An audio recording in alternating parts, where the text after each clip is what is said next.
Hello students, good morning everyone. Madhav Gyan Ganga School welcomes you all. Today is the class for 7th Science. Okay, so here is our content that we have to study, and we are studying the first chapter, Nutrition and Plants. Okay, so हमने अभी तक इसमें क्या पढ़ा था? Nutrition क्या होता है, टाइप्स ऑफ न्यूट्रिशन कौन कौन से होते हैं, जिसमें हमने ऑटोट्रॉफिक न्यूट्रिशन पढ़ा था, फोटोसिंथेसिस का प्रोसेस पढ़ा था, क्या क्या ज़रूरत होती है एक मटेरियल्स की फोटोसिंथेसिस के लिए वो पढ़ा। उसके बाद कुछ एक्टिविटी भी करी थी हमने, और हमने फोटोसिंथेसिस का इम्पोर्टेंस भी पढ़ा था, और थोड़ा सा हमने हेटरोट्रॉपिक न्यूट्रिशन के बारे में जाना था। हेटरोट्रॉपिक न्यूट्रिशन क्या होता है? जो जो भी ऑर्गेनिज्म होते हैं जो दूसरों की हेल्प से अपना फूड बनाते हैं या दूसरों की हेल्प से कंज्यूम करते हैं अपना फूड, वो होते हैं हेटरोट्रॉफिक, हेटरोट्रॉप्स। और जो न्यूट्रिशन उनको मिलता है उसे क्या कहते हैं? Heterotrophic nutrition. ओके, तो अब इसके बारे में डिटेल में हम अब स्टडी करेंगे आज। तो सबसे पहले हम अपना फैक्ट पढ़ लेते हैं जो यहाँ दिया गया है।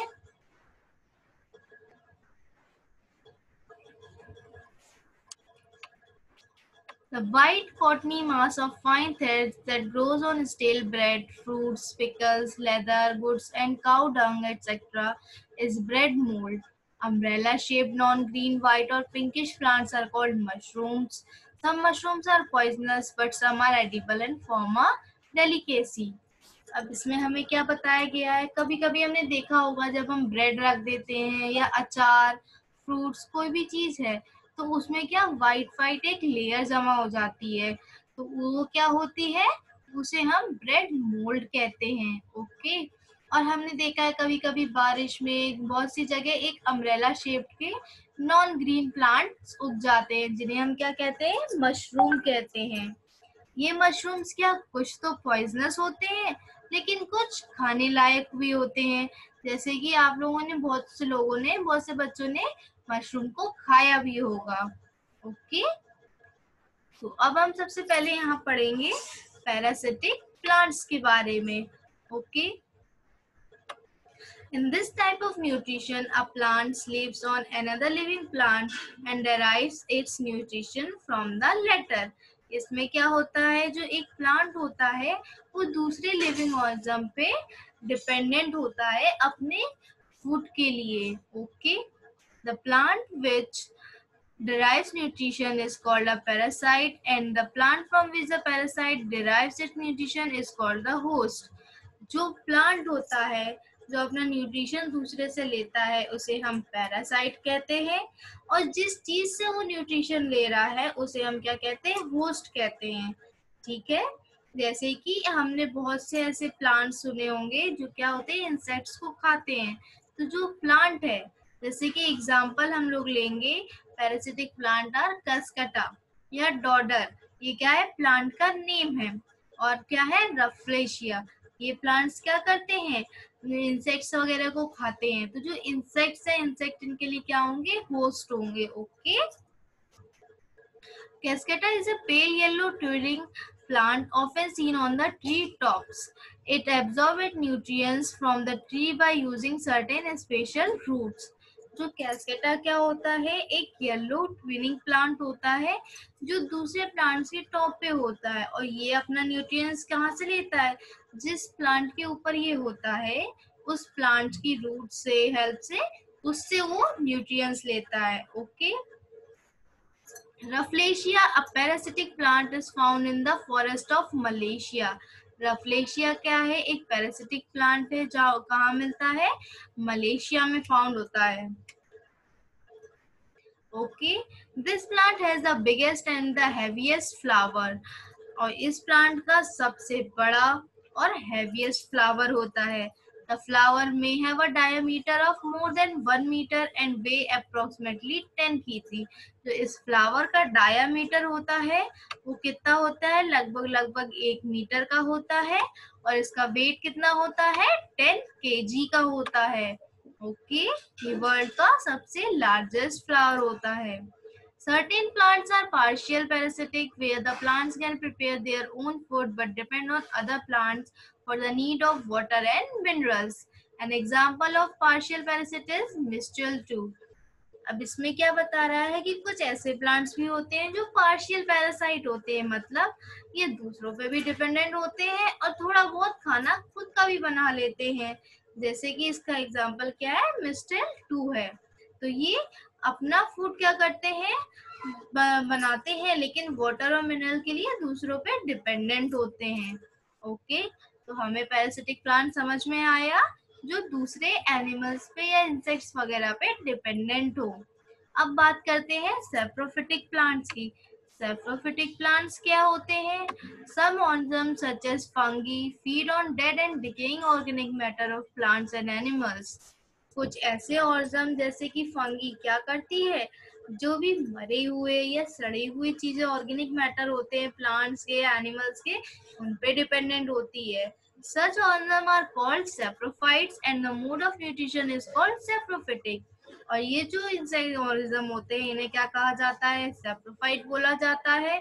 और जिस तरीके से ये अपना न्यूट्रिशन लेते हैं या मोड ऑफ न्यूट्रिशन जो यूज करते हैं उसे हम सैप्रोफिटिक बोलते हैं। Okay, examples of saprophytes are mushroom, bread moulds and yeast. और इसके एग्जाम्पल्स क्या हो गए, जैसे कि मशरूम्स, ब्रेड मोल्ड्स। अभी हमने ब्रेड मोल्ड्स पढ़ा था, क्या होता है, जो ब्रेड के ऊपर वाइट वाइट पार्ट हो जाता है, ग्रीन ग्रीनिश हो जाता है, जब हम उसे कुछ दिनों के लिए रख देते हैं ऐसे ही खुला, या फिर फ्रूट्स या अचार बहुत दिनों तक रखा रहता है तो उसमें वाइट वाइट जमा हो जाता है, तो ये क्या होता है, ब्रेड मोल्ड। तो ये क्या है, तो डेड एंड डिकेइंग ऑर्गेनिज्म, मतलब प्लांट्स की या एनिमल्स पे डिपेंडेंट होते हैं, तो ये क्या है, सेप्रोफिटिक्स है।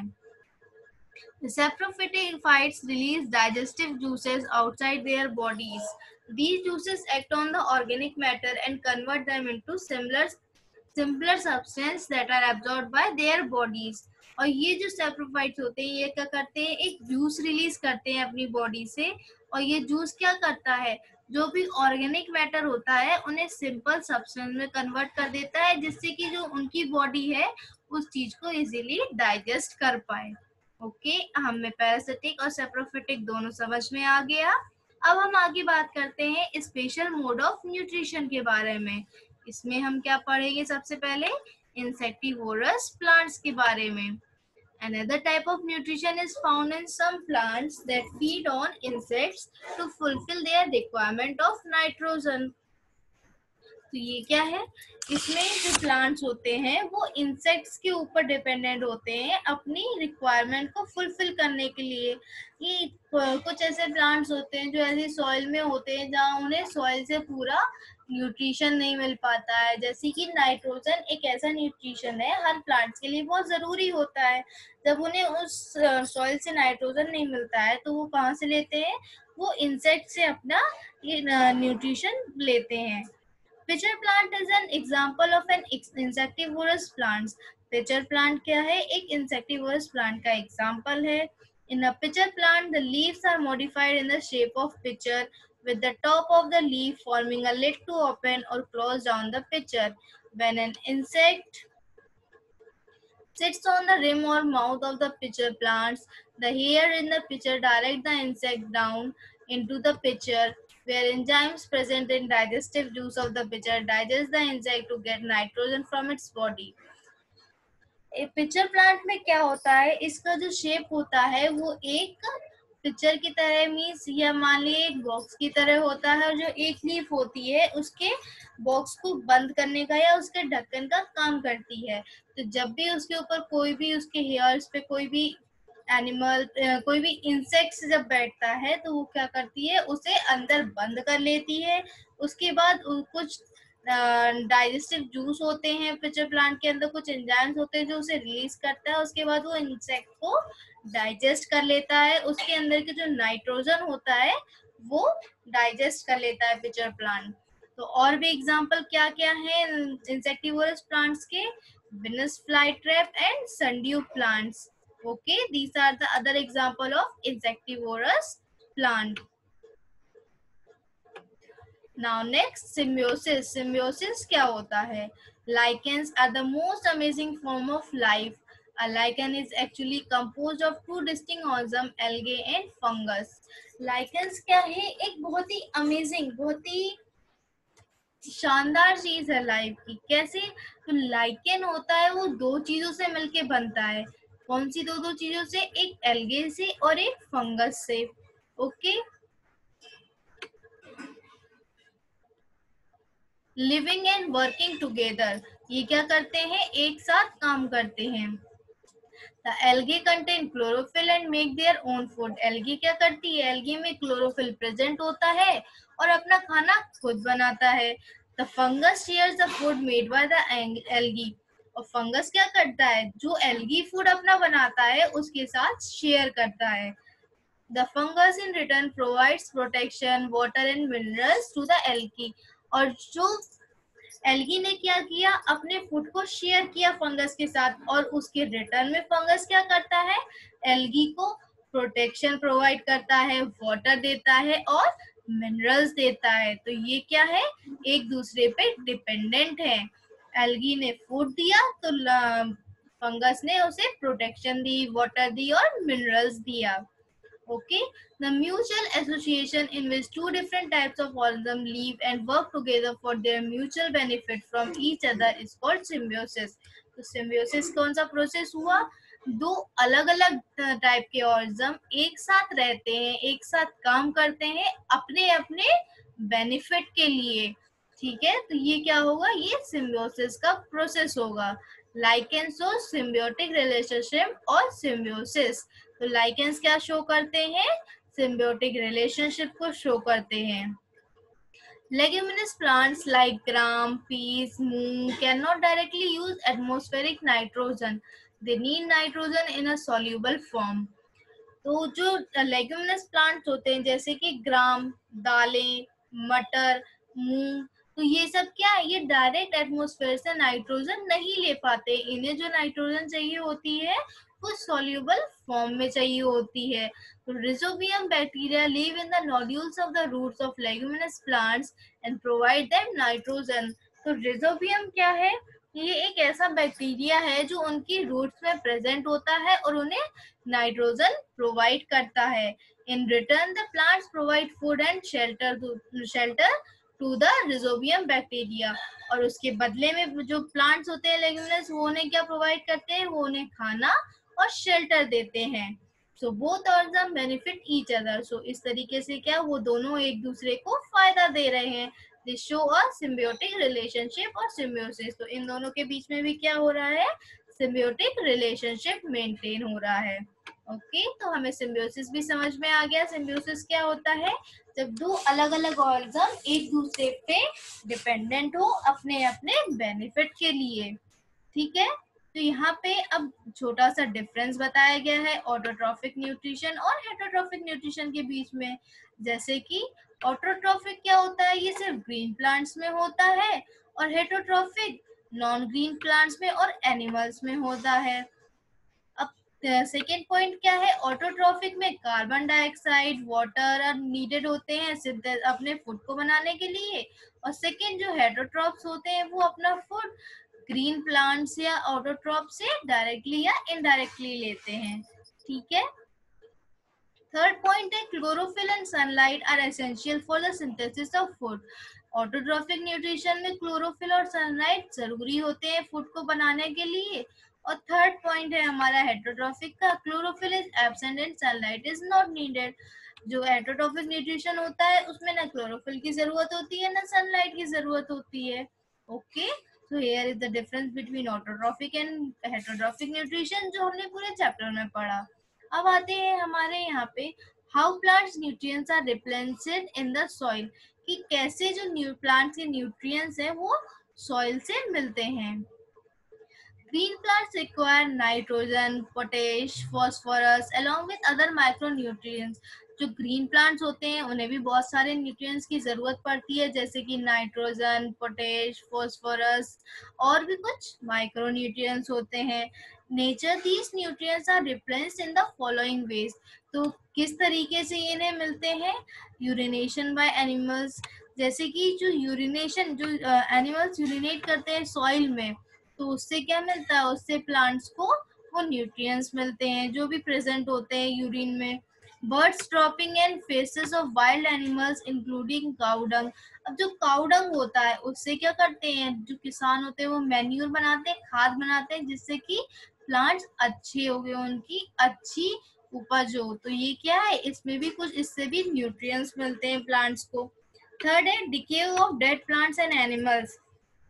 जो भी प्लांट्स डेड हो जाते हैं या एनिमल्स जो डेड हो जाते हैं, उन्हें सॉइल में रखने से क्या होता है, सॉइल की फर्टिलिटी बढ़ती है, जिससे प्लांट्स अच्छी ग्रोथ मिलती है, उन्हें न्यूट्रिएंट्स मिलते हैं।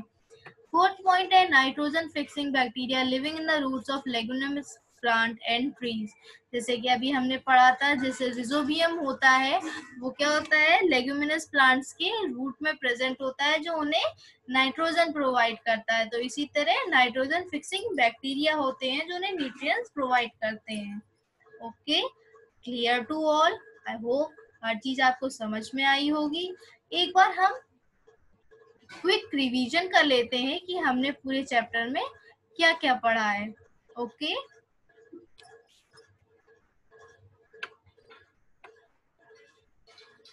सो पहला पॉइंट है living organism obtain energy from the food they eat.